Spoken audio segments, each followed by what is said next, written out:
దేశ ప్రజలారా, తెలుగు ప్రజలారా, ఇప్పుడే మన శంకర వరప్రసాద్ గారు ఈ మూవీ విజయవాడ ఎల్ఈపిఎల్ ఐనాక్స్ లో మార్నింగ్ 8:20కి చూసా. మూవీ స్టార్టింగ్ లో కామెడీగా స్టార్ట్ అవుతుంది, అలా కంటిన్యూ అవుతుంది. ఫస్ట్ సాంగ్ బాగుంది, లిరిక్స్ ఆర్ సింపుల్. సుందరి నువ్వే నేనంట సాంగ్ ప్లే అవుతూనే ఉంటుంది. కంపల్సరీ ఆ సాంగ్ కి పర్మిషన్ తీసుకునే ఉంటారు, లేదంటే ఇళయరాజా గారు మళ్ళీ ఏమైనా కేసు చేస్తారేమో చూడాలి. డిఫరెంట్ లాంగ్వేజెస్ లో ప్లే అవుతుంది. లాస్ట్ లో కూడా ఆ సాంగ్ ఇంపార్టెంట్ రోల్ ప్లే చేస్తుంది. ఇక సెకండ్ సాంగ్స్ కూడా బాగున్నాయి. ప్రసాద్ సాంగ్ బాగుంది, డీసెంట్ గా ఉంది. విజువల్ గా చాలా బాగా చూపించారు చిరంజీవి గారిని.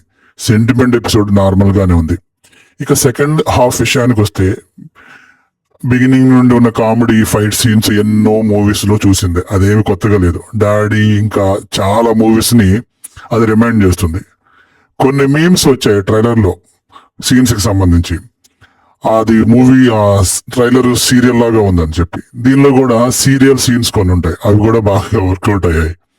మిసల పిల్ల సాంగ్ సెకండ్ హాఫ్ లో చాలా బాగుంది. అది సంక్రాంతికి వస్తున్న మూవీలో గోదావరి గట్టు మీద సాంగ్ లాగా ఉంది. భీమస్ సిసిరిలో మ్యూజిక్ బాగుంది. వెంకటేష్ అండ్ చిరంజీవి గారి మధ్య వచ్చే ఎపిసోడ్ అంతా క్యాజువల్ గా ఉన్న ఎన్నో మూవీస్ లాగా ఎంటర్టైన్మెంట్ గానే ఉంది. ఏమైనా గానీ అనిల్ రావిపూడి ఫార్ములా మాత్రం వర్కౌట్ అయినట్టుంది.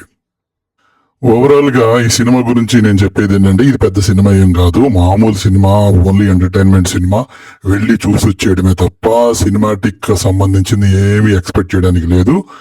జస్ట్ ఎంటర్టైన్మెంట్ అవుతారు అంతే.